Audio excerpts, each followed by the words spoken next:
ગુજરાત હાઈકોર્ટની ઝાટકણી બાદ રાજ્યમાં તમામ સરકારી કર્મચારીઓને ટ્રુ વ્હીલર પર હેલ્મેટ ફરજિયાત પહેરવાનો આદેશ અપાયો છે।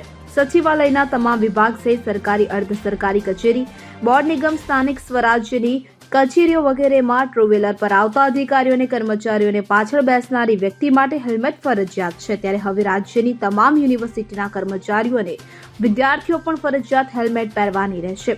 આ અંગે રાજ્યના પોલીસ વડા વિકાસ સહાય રાજ્યની તમામ ખાનગી અને સરકારી યુનિવર્સિટીના વાઇસ ચાન્સેલરને પણ પત્ર લખીને સૂચના આપી છે। આ અંગે રાજ્યના પોલીસ વડા વિકાસ સહાય પત્રમાં લખ્યું છે કે રાજ્યમાં ઉચ્ચ શૈક્ષણિક સંસ્થાઓમાં અંદાજિત 16.4 લાખ વિદ્યાર્થી અભ્યાસ કરે છે। તેઓ અવરજવર માટે મોટા ભાગે ટુ વ્હીલરનો ઉપયોગ કરે છે।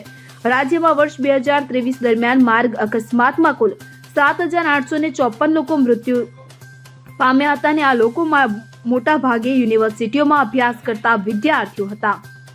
Bureau report CN24 news.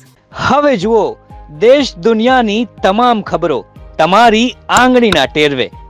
ઉઠાવો મોબાઈલ અને ગૂગલ પ્લે સ્ટોર પરથી ડાઉનલોડ કરો અમારી CN24 ન્યૂઝ મોબાઈલ એપ।